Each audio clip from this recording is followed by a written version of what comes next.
So just like everything we were looking at or who we were looking at before when we were talking about sample means, we can make a proportion of probabilities.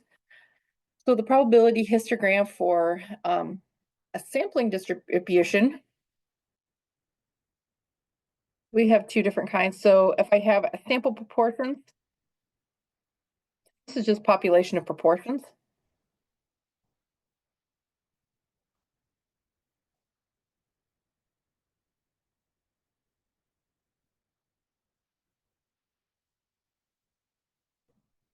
Oops, proportions. This is not going in there. Like I said, the probability histogram of sample proportions p hat with the proportion of heads in 5 tosses and sorry, of 5 tosses of a fair coin is presented. We see that the distribution is reasonably well approximated by a normal curve. If the experiment was conducted again with, let's say, 50 tosses of a fair coin, we would have a larger variety of proportions that could happen. So what we'd see is we would get a curve like this. It would start to get a little smoother. So as we increase the number of tosses, the sample proportion p hat is more closely approximated by a normal curve. So we need to make some decisions about when do we say it can be approximated by a normal curve. So when p was 0.5, the sample proportion p hat was somewhat close to normal, even for a small sample size. So this is the one that we did where n was 5. Here's where we're doing sample sizes of 50. As we see, both of them are fairly normal looking. But like I said, we need some sort of rules to decide when it really is going to look normal for us. So when p is close to 0 or close to 1, a large sample size is needed before the distribution of my p hats is close to normal. When we have 0.5, it's not so bad. But if it's something like 0.02 is my proportion, then it tends to get kind of a little skewed and maybe act a little weird. So a common rule of thumb, trying to grab something here. A common rule of thumb is that is a distribution may be approximated with a normal curve, or probability distribution can be approximated with a normal curve whenever the sample size times the proportion or the sample size times 1 minus the proportion are both equal, are both at least 10. So they have to be 10 or greater. We're not going really in depth on this like we did with the other distributions. A common rule that a probability distribution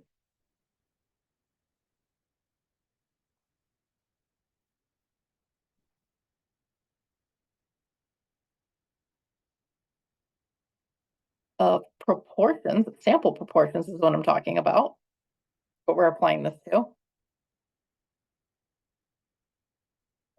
Like I said, when I can start approximate with a normal curve, therefore I can find z-scores and I can find probabilities.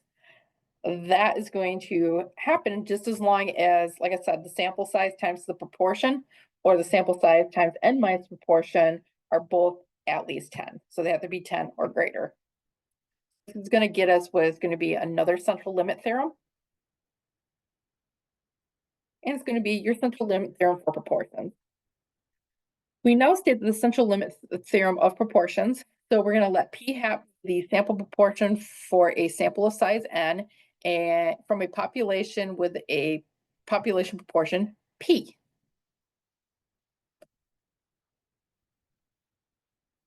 If n times p or n times 1 minus p is 10 or greater, then the distribution of p hat is approximately normal.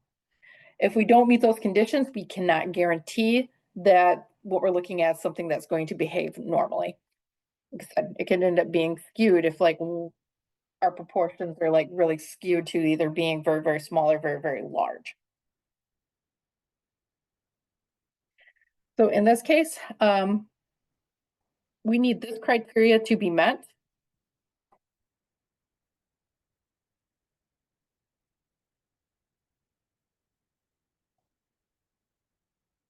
So this part has to be true before we can even do this part.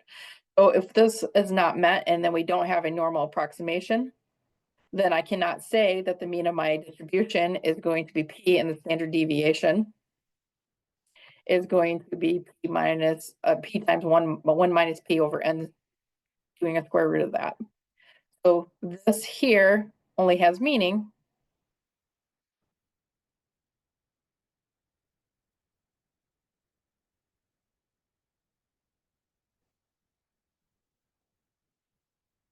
if we're looking at a normal something that is normally distributed. So it's like the central limit before is that we had to have a sample size greater than 30 so we can guarantee that the distribution of that case, the distribution of sample means was approximately normal, because otherwise then our mean and standard deviation for the distribution of sample means was meaningless. The same thing here. This only has meanings if we meet the criteria to make sure that my distribution is normally distributed. Because means and standard deviations don't mean a whole lot if we're not looking at a normally distributed population. So I'm not sure what happened with these slides. Some things got moved around, so it's covered up a little bit here. So I'm sorry about that. Decide whether it is appropriate to use a normal distribution to find probabilities for a distribution. I'll try again. Decide whether it's appropriate to use the normal distribution to find prime probabilities for the distribution. Okay, a distribution of probability, distribution of p hats. There we go. That's what happened. Something duplicated. Not sure how that happened. So we want to know if the distribution of p hats is behaving normally. And like I said, we have to make sure it meets the criteria. So a simple random sample of size n is drawn from a population with a proportion of 0.7. So I want to know if it's going to be behaving normally when I look at the population of sample proportions, which means I need to figure out what n times p is, and I need to figure out what n times 1 minus p is. So this is 20 times 0.7, which is going to be 14. So that is at least greater than 10. This here is going to be 20 times 0.3, which is going to be 6. So this one is not going to be normal.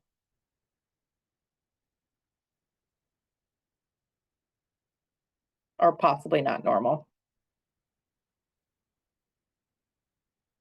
So what we're really worrying about is just the possibility. Like there's a chance it still would be, but possibly not a normal distribution.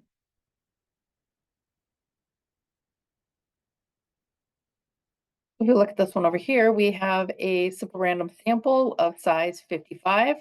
In here, P is going to be 0.8. And we want to know, once again, can I approximate my P hats, my distribution of P hats? Is it going to look normal? Well, I need to take 55 times P. So my N times my P.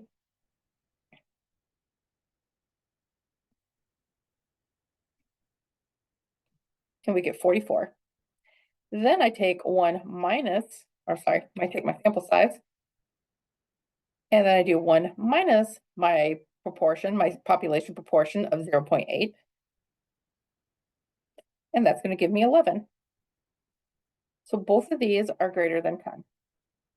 As long as both are greater than 10, remember this is n times p, and this is n times 1 minus p. As long as they're both greater than 10, then we could say p hat is approximately normal.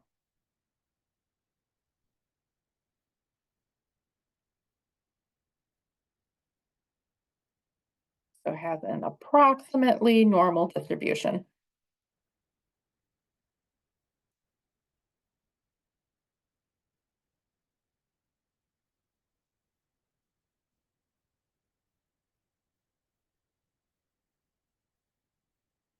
Okay.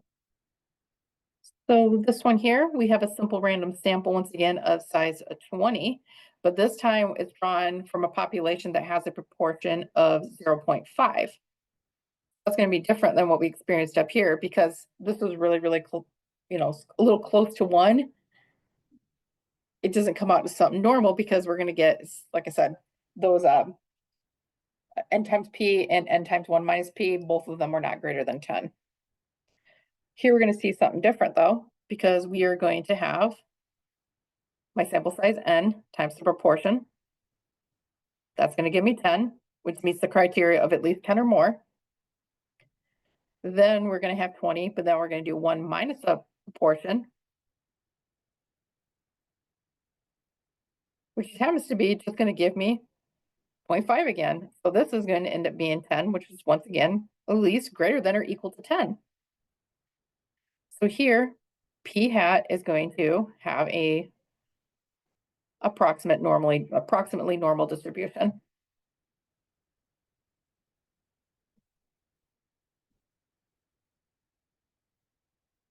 Like I said, we just need to make sure that it's close enough for us to work with it.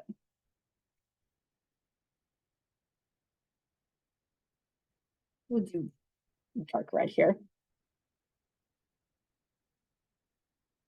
So for the left one here, we have a simple random sample of size 1000, and we have a population portion of 0.03. So this is really close to 0.